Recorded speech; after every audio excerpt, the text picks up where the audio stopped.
And Where are we going with this, Mario?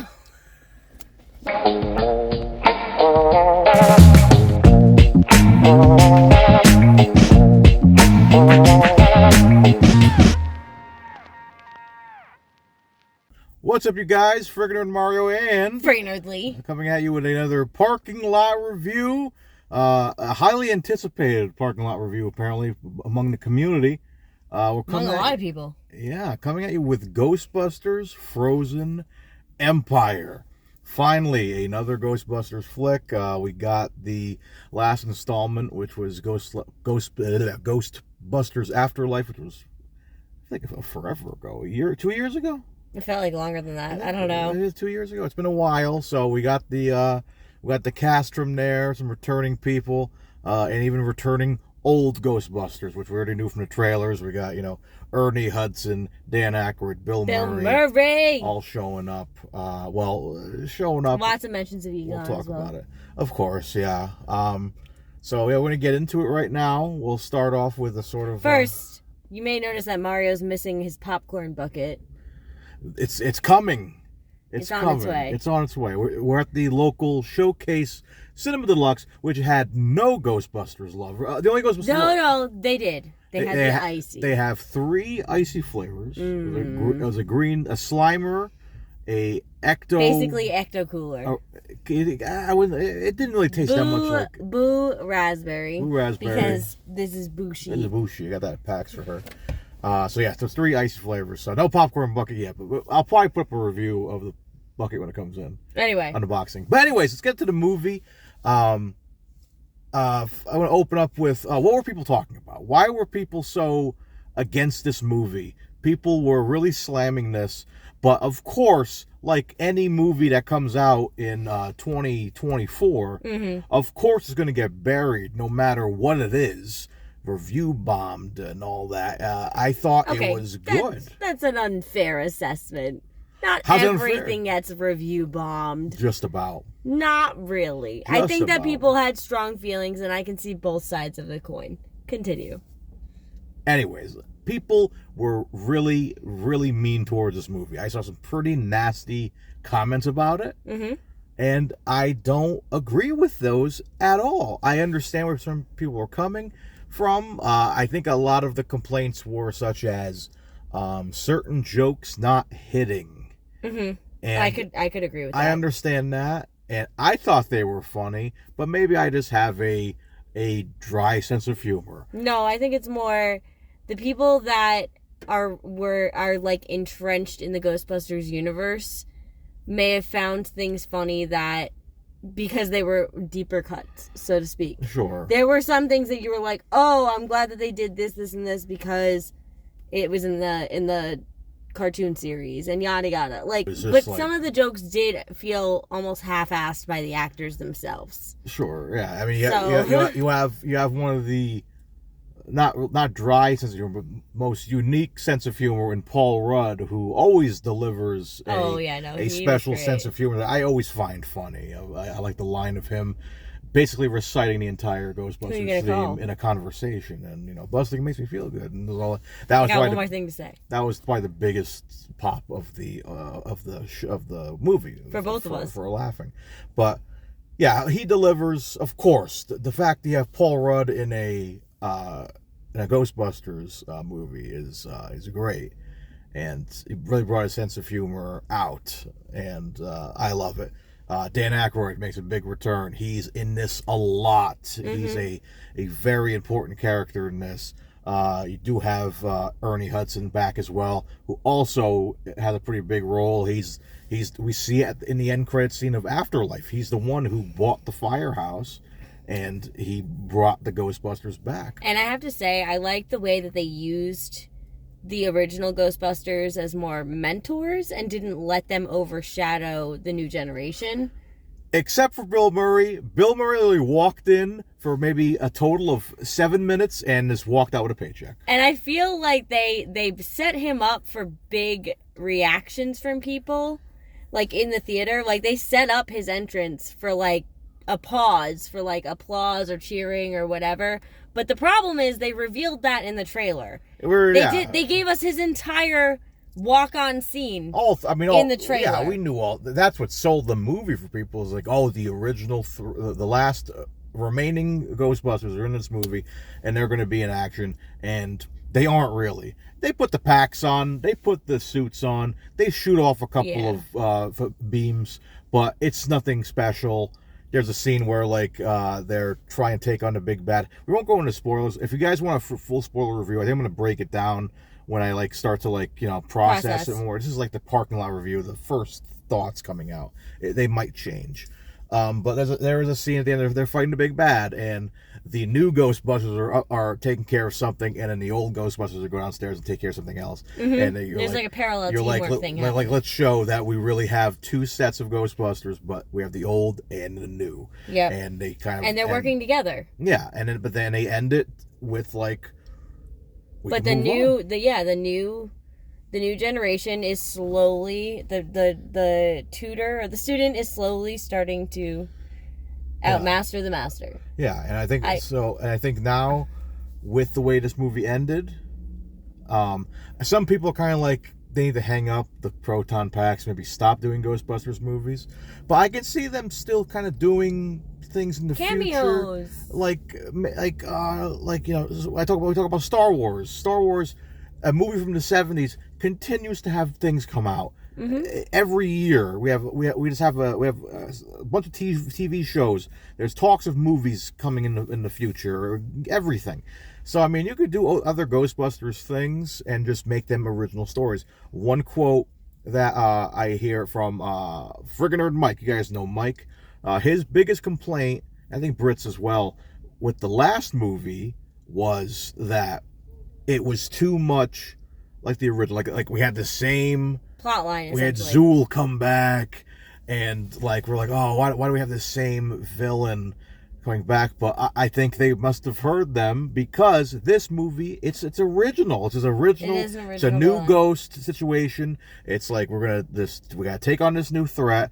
We're Ghostbusters, and there's a couple of little tiffs within the family that they have to deal with, but it's a Ghostbusters movie. I think that's why. And Ghostbusters is all about adaptation. Yeah, so I think it's not. So maybe that's why people didn't like it, because they're like, oh, it's new. People hate new things. No. But you have the old Ghostbusters there to support it, to get the nostalgia fix. Yes, of course they're gonna show props from the old movies. They're going to make references. They referenced in the beginning of the movie Ghostbusters 2, which is a movie that people don't like to reference, because between those first two movies, 1 was always the better one, and 2 was always kind of flop for people.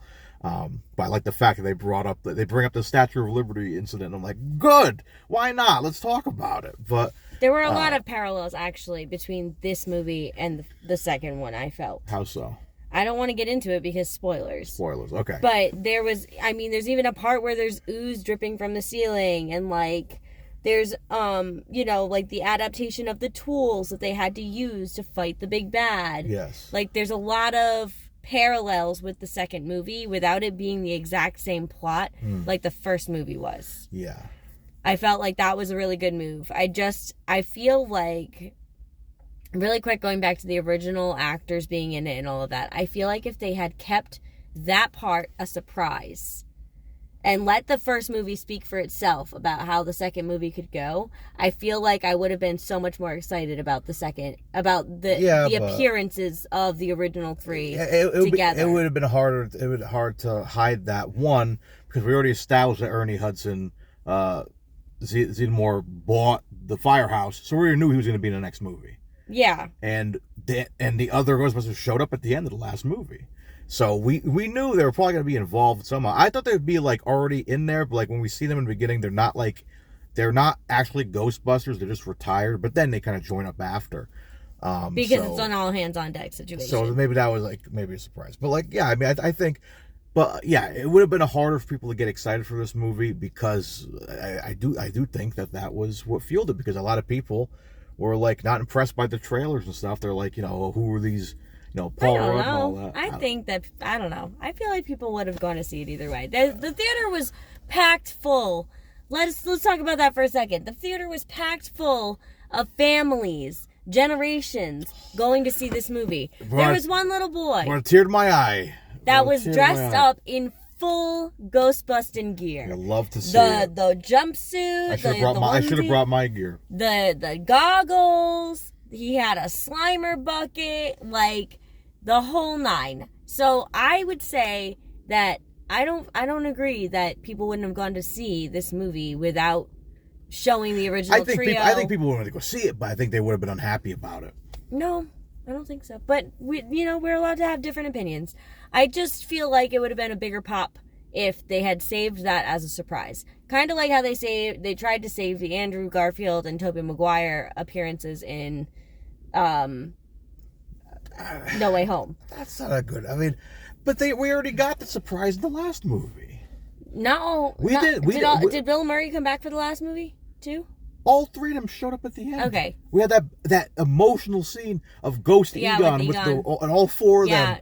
That's the one thing I do have to say about this movie is I did not feel as much of an emotional connection. I felt like it was a much more of a coming of age sort of story for, I forget her name now, the girl. Well, little Spangler. Little Egon. Oh no, what's her name? I forgot her name. Why am I blanking on her name? Well, keep talking. I'll look it up. I feel like it was much more of a coming of age sort of story for her, where she's dealing with betrayal and, it's in a weird way because, like, she's weird. But, like, it's a very... There's a lot... Phoebe. It was Phoebe. Phoebe. Thank you.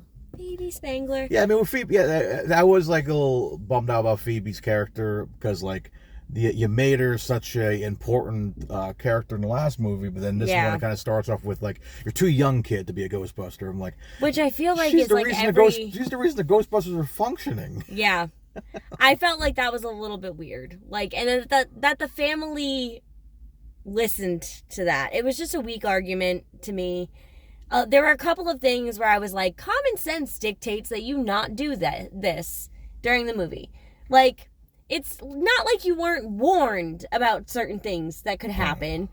And, like, they literally say things out loud that I'm like, well, obviously we're not going to want to do that, are we? But yet we do. So there's a couple of moments like a typical horror movie where you're like, really, the dumbest person's going to die first. Nobody, like, not actually. But it feels a lot like that sometimes. So I can understand why people... may have different feelings about it. I personally enjoyed it. I felt like it was a fun time. I felt like it was a great balance of new and old. There were some things that missed, but I mean, what good movie, especially a second in the series, right? Like, the first movie had a lot to do. It had a lot of work to do because it had to connect us to the old movies. It had to bring back that sense of nostalgia. It also had to establish new characters in a way that felt familiar so that we, connected with these characters the same way we connected with the old ones, right? This second movie had a bigger job of maintaining that nostalgia factor while also giving us something new so that we didn't get bored, right? And I feel like it did its job there. I feel like it gave us something new. It gave us a new fun thing to explore. And, it was a fun movie. Okay. Yeah. All right. I thought I'd be talking more in this review. You did. You talked the whole first half of the review. Oh, man. But, so I guess we'll kind of wrap it up with our scores here. Our parking lot scores. Like I said, we're going to do a spoiler review later in the week. With maybe we'll see if the score changes. But let's start with you. You had some passionate thoughts there. What do you got for a score out of 10 nerdies? Well, here's the thing. You guys know that I love my humor, right? I love to laugh during movies. And I love, like when new characters and old characters come together and form beautiful connections. And I feel like the humor in this movie did not hit as hard as the first movie for me. That being said, I would say it's between somewhere between a 7 and an 8.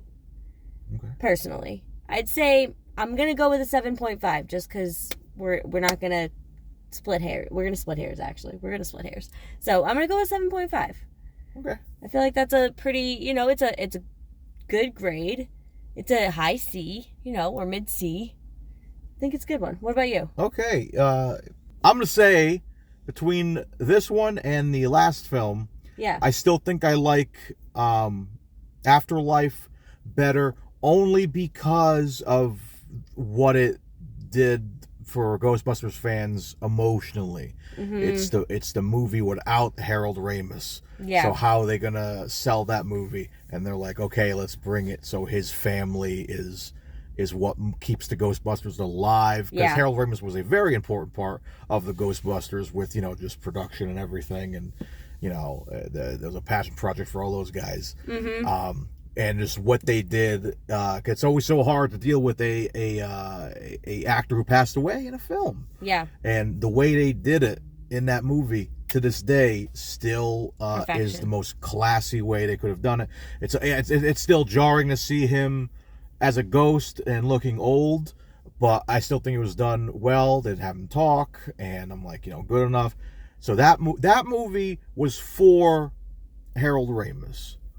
This movie was for Ivan Reitman, the original director. Yep. Where his son didn't direct this one, but some people think that's maybe the reason why this didn't do as well as the first one for some people. That would make sense. But, first one was for Harold. This one was for Ivan. We actually get a for Ivan at the end, which is nice. So I think it's more of like a thing where it's like it's showing we're still keeping up, keeping the torch lit for you. We're still going to make Ghostbusters movies here and keep the legacy going, because people to this day love Ghostbusters. We go to Comic-Con every year, and literally the Rhode Island Ghostbusters are there every year, and they're everywhere, and they're in their suits, and they're just running around and like shaking hands. And where are we going with this, Mario? My point is, Ghostbusters still lives on to be a tremendous, tremendous fandom. Yes. And this movie proved that. I think it's still alive and well. So with that being said, I'm going to give this movie an 8. Because I think it's really, really good. I don't trust any of the critics. I think it was a lot of fun.